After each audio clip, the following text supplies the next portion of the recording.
سورۃ النساء آیت نمبر 71 میں اللہ رب العزت نے ارشاد فرمایا یا ایھا الذین آمنوا، اے ایمان والو، خذوا حذرکم، ہوشیار رہو، فانفروا ثبات، جب جہاد کا وقت ہو تو ٹولیاں بن کر نکلو، اب انفروا جمیعا، یا سب مل کر اکٹھے نکلو۔ اس آیت میں مسلمانوں کو کفار کے حملوں، ان کی سازشوں اور ان کی ریشہ دوانیوں سے چکنا رہنے کا، ہوشیار رہنے کا حکم دیا گیا۔ پہلے اللہ رسول کی اطاعت کا حکم دیا کہ اللہ رسول کی اطاعت کرو، اور اس کے بعد ہوشیار بھی رہو کہ دشمن تمہارے خلاف کیا سازشیں کر رہا ہے، دشمن تمہیں کس طرح نقصان پہنچانے کے حربے کر رہا ہے۔ اس لیے جہاد کے لیے اپنے آپ کو تیار رکھو اور دین حق کی سربلندی کے لیے ہوشیار ہو جاؤ، ہوشیار رہو، چاقو چوبند رہو، اپنے آپ کو تیار رکھو۔ خذوا حذرکم، اپنی ڈھالیں اپنے پاس رکھو، اپنا تحفظ، اپنا دفاع اور اپنا بچاؤ کرنے کی پوری تیاری رکھو۔ وَإِنَّ مِنْكُمْ لَمَن لَّيُبَطِّئَنَّ فَإِنْ أَصَابَتْهُ مُصِیبَةٌ قَالَ قَدْ أَنْعَمَ اللَّهُ عَلَیَّ، بے شک تم میں سے بعض منافق ایسے ہیں کہ جب تمہیں کوئی مصیبت پہنچتی ہے جہاد میں تو تمہاری مصیبت کو دیکھ کے وہ کہتے ہیں قد انعم اللہ علیہ اذ لم اکن معهم شہیدا، کہ اللہ رب العزت نے ہم پر یہ انعام فرمایا کہ ہم اس جنگ میں تمہارے ساتھ موجود نہیں تھے اور ہم بچ گئے۔ یہ منافقوں کا طرز عمل ہے، ہوشیار رہنے کا حکم دیا اور پھر منافقوں کے کردار، ان کی باتوں کو دہرایا اور یہ فرمایا کہ بچ کے رہنا ہے تو ایسے لوگوں سے بھی بچ کے رہو جو تمہارے اندر منافق موجود ہیں۔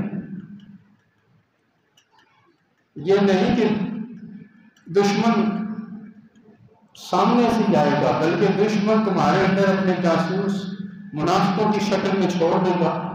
اس لیے تم جن منافقوں کو نظر میں رکھو کہ وہ تمہیں کیا کہتے ہیں، تمہاری مصیبت آئی تو کہہ رہے ہیں اللہ کا ہم پر انعام ہوا کہ ہم بچ گئے، اور تمہیں جب وَلَئِنْ أَصَابَكُمْ فَضْلٌ مِّنَ اللَّهِ، اللہ کا فضل جب تمہیں ملتا ہے لَيَقُولَنَّ، تو وہ کہتے ہیں کَلْ لَمْ تَكُنْ بَيْنَكُمْ وَبَيْنَهُمْ مَوَدَّةٌ، اور اس طرح بولتے ہیں جس طرح تمہارے ان کے درمیان کبھی کوئی دوستی تھی نہیں۔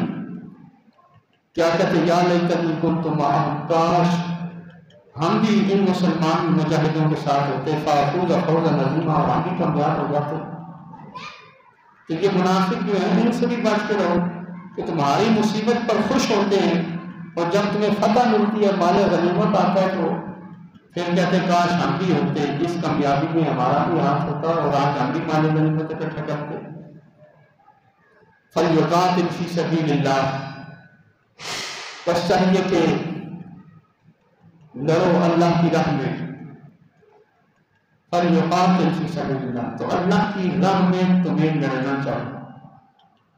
ہونا تو یہ چاہیے کہ اللہ کی راہ میں لڑیں الَّذِينَ يَشْرُونَ الْحَيَاةَ الدُّنْيَا بِالْآخِرَةِ، جنہوں نے میرے محبوب کے ہاتھ پر موت کی بیعت کر لی ہے اور دنیا کی زندگی محبوب کے قدموں کے نچھاور کر کے آخرت خرید لی ہے، اپنی یہ زندگی آخرت کے بدلے بیچ دی ہے۔ ان لوگوں کو چاہیے کہ آپ جہاد بھی کریں۔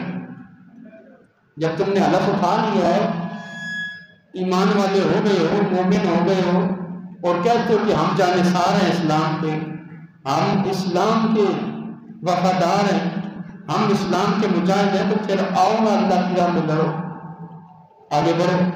وَمَن يُقَاتِلْ فِي سَبِيلِ اللَّهِ فَيُقْتَلْ أَوْ يَغْلِبْ فَسَوْفَ نُؤْتِيهِ أَجْرًا عَظِيمًا، یاد رکھو جو جہاد کرتا ہے، دشمنوں سے لڑتا ہے، فَيُقْتَلْ، وہ قتل ہو جائے، شہید ہو جائے، اور یغلب، یا غالب آ جائے، دونوں صورتیں، دو ہی صورتیں جنگ کی، یا تو شکست ہوتی ہے یا فتح ہوتی ہے۔ فتح ہو تو مسلمان غازی بن کے آتا ہے، شکست ہو تو مسلمان شہید ہوتا ہے۔ تو تم شہید ہو جاؤ یا غازی بن کے آؤ، تمہیں شہادت نصیب ہو یا فتح میسر آئے، فسوف نؤتیہ اجرا عظیما، ہم دونوں صورتوں میں اللہ کی راہ میں جو جہاد کرتے ہیں انہیں اجر عظیم عطا فرما دیں گے۔ ہم اجر عظیم کن کو دیں گے؟ جو صحیح معنی میں اللہ رسول کی راہ میں جہاد کریں گے اور پھر یا تو فاتح بن کے آئیں گے یا شہید ہو کے آئیں گے، یا تو ان کے سر فخر سے بلند ہوں گے یا پھر ان کے سر کٹے ہوئے ہوں گے۔ تو ہم کیا کریں گے؟ سوف نؤتیہ اجرا عظیما، ہم اجر عظیم دیں گے۔ کیوں کہ فتح بھی ملی ہے تو یہ اپنی جان لٹانے کے لیے گیا تھا، اگر شہید ہو کے آیا تو اپنی جان اس نے رب کے حوالے کر دی ہے، اس لیے ہم اجر عظیم دیں گے۔ دونوں حالتوں میں ہم ثواب دینے والے ہیں۔ تو یہ منافقت ہے کہ مال و دولت حاصل کرنے کے لیے، ظاہری اسباب حاصل کرنے کے لیے بندہ جہاد کی آرزو کرے کہ کاش میں بھی جہاد میں ہوتا تو یہ مال و دولت مجھے ملتا۔ منافق کی اصل محرومی یہ ہے کہ منافق کی نیت، اس کا ارادہ صرف ظاہری دنیا ہوتا ہے، حالانکہ چاہیے تو یہ کہ وہ مخلص مسلمانوں کی طرح اللہ سے ثواب لینے کی نیت سے جہاد میں جائے۔ منافق کی اصل محرومی یہ ہے کہ اس کے ارادے میں ثواب کا حصول ہوتا ہی نہیں ہے کہ مجھے ثواب ملے گا، اللہ رسول راضی ہوگا۔ جبکہ مومن کو کیا ہوتا ہے کہ وہ شہادت ہے، مطلوب مقصود مومن نہ مال غنیمت نہ دشمن خوشحال، کہ مومن صرف اللہ رسول کو راضی کرنے کے لیے جاتا ہے۔ یہ ظاہری زندگی کی چاشنی، لذت، دولت، ثروت، طاقت کا حصول اس کا مقصد نہیں ہوتا، اس کا مقصد الہی کلمت اللہ ہے اور اللہ کی راہ میں جان دینا ہے۔ تو اللہ فرماتا ہے تمہاری جانیں بڑی قیمتی ہیں، تم یہ جان مجھے میرے حوالے کرو گے جہاد کے راستے سے۔ جان میں تو ویسے بھی نکلنا ہی نکلنا ہے، کتنی زندگی گزار لو گے، 60 سال، 70 سال، 100 سال، 110 سال، اس سے اوپر نہیں جا سکتے۔ تو جان تو ویسے بھی اس پنجرے سے نکل جائے گی، کیا یہ خوبصورت وہ جان ہے وہ اللہ کی راہ میں نکلتی ہے اور آپ کی بارگاہ میں پہنچتی ہے، اس کے بارے میں رب کہتا ہے نؤتیہ اجرا عظیما، ہم اسے اجر عظیم دیتے ہیں۔ شہید مر گیا، مقتول ہو گیا، اللہ نے منع کیا کہ شہید کو مرا ہوا بھی نہ کہو کہ وہ زندہ ہے۔ کیوں زندہ ہے؟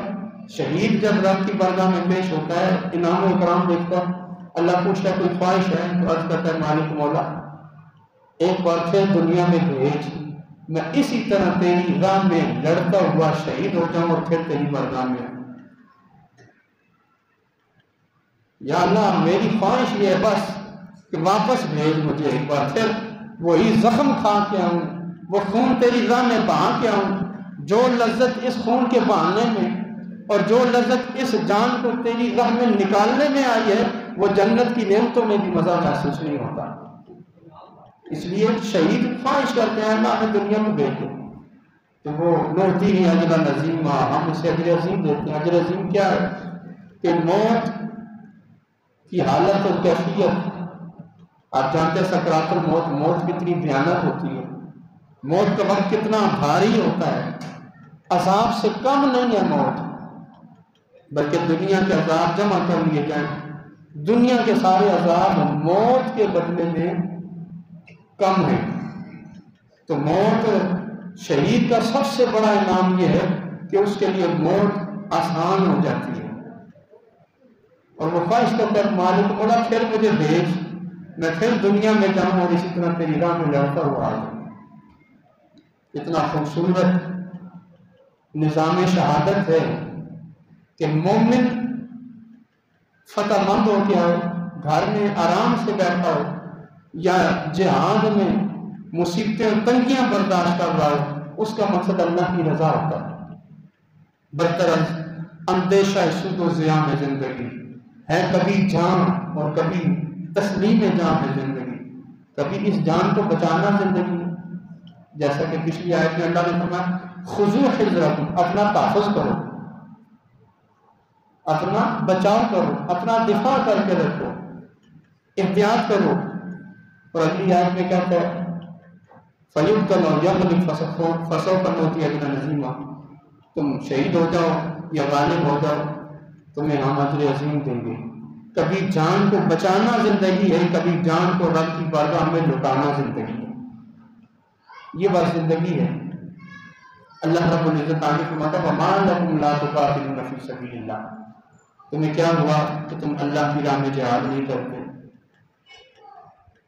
رب کی بارگاہ میں تم نہیں لڑتے۔ وَالْمُسْتَضْعَفِينَ مِنَ الرِّجَالِ وَالنِّسَاءِ وَالْوِلْدَانِ الَّذِينَ يَقُولُونَ رَبَّنَا أَخْرِجْنَا مِنْ هَٰذِهِ الْقَرْيَةِ الظَّالِمِ أَهْلُهَا، اور ادھر کمزور ہیں، من الرجال مرد، والنساء اور عورتیں، والولدان اور بچے، تمہیں کیا ہو گیا کہ تم جہاد کیوں نہیں کرتے، رب کی راہ میں اسلحہ کیوں نہیں اٹھاتے؟ جبکہ ادھر کمزور لوگ جو ہیں ظالموں کی چکی میں جو پس رہے ہیں مسلمان، جو کافروں کے شکنجے میں ہیں مسلمان، وہ الذین یقولون، وہ دعائیں کر رہے ہیں ربنا اخرجنا من هذه القرية الظالم اهلها، اے اللہ اس ظالم ملک اور ظالم شہر والوں سے ہمیں نجات عطا فرما۔ ادھر مسلمان دعائیں کر رہے ہو رب کی بارگاہ میں، اور تم رب کے کیسے مومن بندے ہو کہ ان کو نکالنے کی، ان کو بچانے کے لیے تم جہاد نہیں کر رہے، جو دعائیں کر رہے ہیں کہ اللہ ہمیں اس ظالم بستی سے بچا، وَاجْعَلْ لَنَا مِن لَّدُنْكَ وَلِيًّا، اور بنا دے ہمارے لیے کوئی مددگار، کوئی دوست، وَاجْعَلْ لَنَا مِن لَّدُنْكَ نَصِيرًا، اور بھیج ہمارے لیے کوئی مددگار۔ ادھر رب کے بندے اپنی جان کو بچانے کے لیے، ظالموں سے بچنے کے لیے، جو ظالموں کے ماتحت ہیں، ظالموں کی قید میں ہیں، مظلوم مسلمان ہیں، وہ رب سے دعائیں مانگ رہے ہیں اللہ یہ بڑے ظالم ہیں، ان سے ہمیں بچا، اور بھیج اپنا کوئی مددگار، تیری طرف سے آئے اور ہماری مدد کرے، کوئی بھیج ہمارے لیے کوئی دوست جو ہمیں اس مصیبت سے نکالے۔ جب نبی کریم صلی اللہ علیہ وآلہ وسلم ہجرت فرما کر مدینہ منورہ آ گئے، اور اکثر مسلمان بھی مکہ چھوڑ کے مدینہ آ گئے تھے، تو پیچھے پیچھے 7 مسلمان تھے جو مدینہ منورہ ہجرت کر کے نہیں آ سکے۔ اس کی وجہ کیا تھی؟ کسی کا باپ کافر تھا، بیٹا مسلمان ہو گیا، باپ کے ہاتھوں پکڑا گیا۔ کسی کا خامند جو تھا وہ کافر تھا، مومنہ تھی یہ، تو کافر کے ساتھ اس کی قید میں رہنے کی وجہ سے ہجرت نہیں کر سکی۔ حضرت عبداللہ بن عباس رضی اللہ تعالیٰ فرماتے ہیں کہ ان بچوں میں جن کا ذکر یہاں اللہ رب العزت نے فرمایا، ان بچوں میں میں تھا، عبداللہ بن عباس فرماتے ہیں، اور میری والدہ ام فضل تھی۔ یہ ام فضل یہ اس کائنات کی وہ خوش قسمت ترین دوسری عورت ہے جس نے نبی کریم صلی اللہ علیہ وسلم کا دوسرے نمبر پر کلمہ پڑھا۔ سب سے پہلے حضرت خدیجہ الکبریٰ نے کلمہ پڑھا، اور پھر حضرت ام فضل رضی اللہ تعالی عنہ مسلمان ہیں۔ تو یہ ام فضل حضرت عبداللہ بن عباس کی والدہ ہیں، یہ وہیں پہ رہ گئی۔ اسی طرح ولید بن ولید اور ہشام بن خالد وغیرہ، انہی مکہ میں رہ جانے والے لوگوں میں ایک حضور کے صحابی تھے ابو جندل رضی اللہ تعالیٰ عنہ۔ ابو جندل نے جب اسلام قبول کیا تو ابو جندل کا گھر جو تھا وہ اسلام مخالف سرگرمیوں کا مرکز تھا۔ سب سے زیادہ مخالفت ابو جندل کے باپ نے اسلام کی تھی، اور ہر وقت اسلام کے خلاف سازشیں ہوتی رہتی تھی. تو ابو جندل جو تھے اس گھر میں پیدا ہوئے، لیکن اللہ نے ایمان کی توفیق دے دی، مومن ہو گئے، کلمہ پڑھا تو باپ نے قید کر دیا، لوہے کی بیڑیوں میں زنجیروں میں باندھ دیا، ہر وقت باندھ کے رکھتے تھے. تو یہ چند ایک مسلمان مکہ میں رہ گئے تھے جو کسی نہ کسی کے ماتحت تھے، کسی کے شکنجے میں جکڑے ہوئے تھے، یا پھر غلام تھے، یا پھر کوئی بیوی تھی، کوئی بیٹا تھا. تو کسی نہ کسی کی ماتحت ہونے کی وجہ سے یہ کمزور افراد تھے جو اپنی مرضی سے گھر سے نہیں نکل سکے، تو مکہ میں ہی رہ گئے. اب یہ مکہ میں رہے تو اب مکہ والے کیا کرتے، ان کو صبح و شام ظلم و ستم کا نشانہ بناتے، نہ کھانا ڈھنگ کا دیتے، نہ ہی آزادی دیتے، اور نہ ہی قید سے چھوڑتے تھے. تو اللہ رب العزت نے فرمایا کہ وہ جو تمہارے بھائی مکہ میں ہیں ان کو وہاں سے نکالنے کی کوئی سبیل نکالو، اور وہ سبیل کیا ہے کہ اللہ کی راہ میں جہاد کرو. وما لکم لا تقاتلون فی سبیل اللہ، اللہ رب العزت براہ راست مخاطب اور فرماتا تم کیوں نہیں لڑتے ان کی خاطر، وہ جو مکہ میں ہیں مظلوم ہیں ان کی خاطر تم کیوں نہیں لڑتے. یعنی وہ مسلمان جو کسی کافر کے ماتحت ہو، اس کے شکنجے میں ہو، قید میں ہو، اس کو جہاد کے ذریعے نکالنا یہ مسلمانوں پر فرض ہے. مسلمانوں پر فرض ہے کہ وہ مسلمان جو خود آزادی کی زندگی گزار رہے ہیں ان پر یہ لازم ہے کہ اپنے ان بھائیوں کو بھی ظالموں کے پنجے سے چھڑائیں، ان کے شکنجے سے آزاد کروائیں، تاکہ وہ کھل کر اللہ کی عبادت کر سکیں. تو اللہ رب العزت نے یہ آیت نازل فرمائی. حضرت ابو جندل آپ کا واقعہ مشہور ہے. ابو جندل کو قید کر دیا گیا. یہ جوان تھے حضور کے صحابی. جب نبی علیہ السلام نے خواب دیکھا کہ ہم مکہ میں داخل ہو رہے ہیں، اور پھر آپ احرام باندھ کے مکہ کے راستے سے آئے اور حدیبیہ کے مقام پر روک لیا گیا، تو کفار مکہ کی طرف سے حضرت ابو جندل کا والد سہیل سفیر بن کے آیا، اور اس سہیل نے نبی علیہ السلام کے ساتھ معاہدہ لکھا تھا. جو معاہدے کی شکیں تھیں اس نے شامل کروائی تھی، اور اس نے ایک شک معاہدے کی یہ بھی لکھوائی تھی کہ جو ہمارے رشتہ دار مسلمان ہو کر مکہ چھوڑ کے مدینہ گئے ہیں، اگر وہ واپس آئیں گے تو انہیں واپس آنے کی اجازت ہو، اور جو مسلمان مدینہ جانے سے رہ گئے ہیں مکہ میں، اگر یہ مسلمان مکہ سے ہماری قید سے بھاگ کر مدینہ آئیں گے تو آپ کو یہ قیدی واپس کرنے پڑیں گے. تو نبی علیہ السلام نے اس پر صلح کر یہ شرط مان لی. اب چونکہ ابو جندل کا باپ سہیل یہ حدیبیہ کے مقام پہ شرائط لکھوا رہا تھا، باپ گھر میں موجود نہیں تھا، تو ابو جندل ان زنجیروں سمیت ان میں بندھے ہوئے بھاگ کر حدیبیہ کے مقام تک پہنچائے. نبی علیہ السلام کی بارگاہ میں عرض کی، یا رسول اللہ صلی اللہ علیہ وسلم کہ یہ میرا باپ مجھے ظلم و ستم کرتا ہے، میں آپ کے ساتھ مدینہ جانا چاہتا ہوں.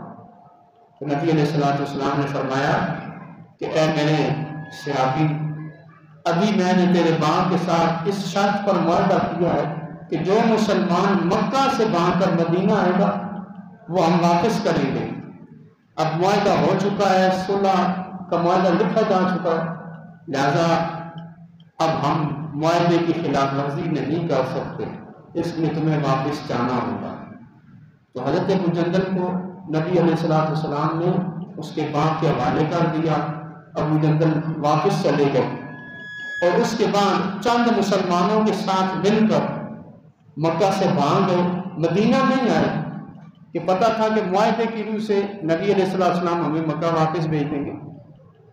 تو قریبی ایک ساحل پہ جا کے انہوں نے ڈیرے لگا لیے، اور وہاں سے پھر نبی علیہ السلام کو یہ پیغام بھیجا، اور یہ شعر کرے، شعر کی صورت میں پیغام بھیجا. ابل قریشن من ابی جندلی انی بذل مروت بالساحل فی معشر تخفق ایمانہم بالبید فیہا والقنا الظاہری، کہ نبی علیہ السلام کو یہ پیغام دے دیں اور میرے قریش قبیلہ کو یہ پیغام دے دو کہ ابو جندل مکہ چھوڑ کر ساحل پر مروہ کے مقام پہ آ کے ٹھہر گیا ہے، یا ابون ان تبقى فی معشر تخفق ایمانہ، اور اس کے ساتھ وہ گروہ ہے، وہ لوگ ہیں جو چاند کی طرح سفید ایمان رکھنے والے لوگ ہیں، جن کی ایمانی کیفیت چاند کی طرح روشن ہے، یعبون ان تبقى لهم رفقة من بعد اسلامهم الواصل۔ تو اب یہ مسلمان ہو گئے، مسلمان ہونے کے بعد کسی کافر سے ان کا کوئی رشتہ نہیں رہا ہے، اب ہم کافروں سے کبھی رشتہ نہیں رکھیں گے۔ او یجعل اللہ لهم مخرجا والحق لا یغلب بالباطل، ہم ان کافروں سے کوئی اس وقت تک معاہدہ نہیں کریں گے، ان کے ساتھ دوستی نہیں رکھیں گے جب تک اللہ کوئی فیصلہ نہیں فرما دیتا۔ اور فرمایا والحق لا یغلب بالباطل، حق باطل سے کبھی دبتا نہیں ہے۔ فیسلم المرء باسلامہ اور یقتل المرء ولم یعتلی، مرد تو وہ ہے جو مسلمان ہو تو پھر رب کی راہ میں ہی اس کی جان جائے، ولم یعتلی، اور پھر وہ اسے کبھی پیچھے نہ ہٹے، جان جائے تو رب کی راہ میں جائے، اب وہ واپس کبھی نہیں ہوگا۔ تو حضرت سیدنا ابو جندل رضی اللہ تعالی عنہ مکہ میں رہ گئے، حضرت عبداللہ بن عباس، ام فضل، ولید بن ولید اور دیگر چند ایک صحابہ رضوان اللہ تعالی علیہم اجمعین مکہ میں رہ گئے تھے، اور پھر حدیبیہ کے مقام پہ صلح ہوئی، اس میں یہ شک رکھی گئی کہ اگر کوئی قیدی مسلمانوں کا بھاگ کے مدینہ آئے گا تو اسے واپس کیا جائے گا۔ تو اس سارے واقعات کے بعد اللہ رب العزت نے یہ جو فرمایا، اس سے ہمیں یہی سمجھ آتی ہے سورۃ النساء کی اس آیت نمبر 75 میں کہ اللہ رب العزت نے فرمایا وَمَا لَكُمْ لَا تُقَاتِلُونَ فِي سَبِيلِ اللَّهِ وَالْمُسْتَضْعَفِينَ مِنَ الرِّجَالِ وَالنِّسَاءِ وَالْوِلْدَانِ، کہ تم ان کے لیے لڑتے کیوں نہیں ہو جو کافروں کے پنجے میں شکار ہیں، وہاں پر جو قید ہیں، جو ان کے قبضے میں ہیں، ان کو چھڑانے کے لیے تمہیں اب جہاد کرنا چاہیے، کہ وہ دعائیں کر رہے ہیں کہ اللہ ہمیں ان ظالموں سے چھڑا اور ان سے ہمیں بچا۔ تو اس آیت کے اترنے کے بعد یہ اب بات ثابت ہو گئی کہ مسلمان کسی ملک میں ہو، کسی شہر میں ہو اور ظالموں کی قید میں ہو، صرف اس لیے ظلم اس پہ ہو رہا ہو کہ وہ مسلمان ہے، تو پھر پوری ملت اسلامیہ کو، امت اسلامیہ کو لازم ہے کہ اس مسلمان کو چھڑانے کے لیے کوشش کرے۔ مسلمان کی دوستی اور دشمنی کرکٹ کے میچ سے نہیں ہے، بلکہ ایمان کی وجہ سے۔ ہم نے ذرا سا بات شکل لگ گیا یا آؤٹ ہو گیا، ہم نے کہا کہ اسلام اور کفر کی جنگ ہوگی، بلکہ مسلمان کی دوستی کا معیار اللہ رسول کی محبت ہے۔ ذرا سی بات ہوئی، میدان میں وہ چند لڑکے نہ جن کو نماز کا پتہ، نہ روزے کا پتہ، نہ اسلامی احکام کا پتہ، نماز ہو رہی ہے، کرکٹ چل رہا ہے، ہم ان کی وجہ سے اپنے مسلمان بھائیوں کو اپنے سے دور کرنا شروع کر دیتے ہیں، ان سے نفرتیں پالنا شروع کر دیتے ہیں۔ تو ہمیں یہ جو مظاہر ہیں ان کو نظر میں رکھنا چاہیے کہ یہ کس سازش کا حصہ ہے۔ یہ اسلامی اخوت کو دبانے کی ایک کوشش ہے۔ اسلامی اخوت، اسلام اور اسلام کے ماننے والے ایک امت ہیں، وہ جس ملک میں بھی ہو وہ مسلمان کا بھائی ہے۔ وہ انڈیا میں ہو مسلمان، وہ مسلمان کا بھائی ہے، کشمیر میں ہو وہ مسلمان کا بھائی ہے، امریکہ میں ہو مسلمان، مسلمان کا بھائی ہے۔ ملکوں کی سرحدیں اسلامی اخوت کو نہیں توڑ سکتی، اور ان سرحدوں کی وجہ سے اسلامی اخوت کو نہیں دبایا جا سکتا، کہ مسلمان پر دوسرے مسلمان کا تحفظ کرنا لازم اور واجب ہے۔ مسلمان دنیا کے جس کونے میں بھی ہو وہ مسلمان ہے اور امت اسلامیہ کا حصہ ہے۔ یہ ہم نے غلط تصور باندھ لیا کہ ہم پاکستانی قوم ہیں، ہم پاکستانی قوم نہیں ہیں، ہم اسلامی قوم ہیں، ہم امت محمدی ہیں، ہمارا رشتہ امت محمدی کا ہے، نبی صلی اللہ علیہ وسلم کی محبت اور پیار کا ہے، ہم غلامی رسول میں ایک دوسرے کے بھائی ہیں۔ ہم ان سرحدوں کی وجہ سے کوئی بھائی بھائی نہیں ہیں۔ ہمیں یہ سبق پڑھایا جاتا ہے جی ہندو اس ملک میں رہنے والے جو ہیں سکھ جو اس ملک میں رہنے والے وہ بھی ہمارے بھائی ہیں، اور جو انڈیا ہے وہ ہمارا دشمن ہے، جو افغانستان ہے وہ دشمن ہے، جو امریکہ وہ دشمن ہے، جبکہ ایسا نہیں ہے۔ کسی بھی ملک کا مسلمان ہے وہ ہمارا بھائی ہے، اور اس کا تحفظ اور اس کو بچانے کی کوشش کرنا ہم پر لازم ہے۔ مالک لم یزل ہمیں سمجھنے کی توفیق عطا فرمائے، اور اپنے وہ بھائی جو ظالموں کے پنجے میں، فلسطین میں، کشمیر میں، چیچنیا میں، روس میں، برما میں، جہاں کہیں بھی مسلمان مصیبت زدہ ہیں ان کو بچانے کی کوشش کرنا بحیثیت مسلمان ہم سب پر لازم ہے۔ مالک لم یزل ہمیں سمجھنے کی توفیق عطا فرمائے۔ وآخر دعوایا ان الحمد للہ رب العالمین۔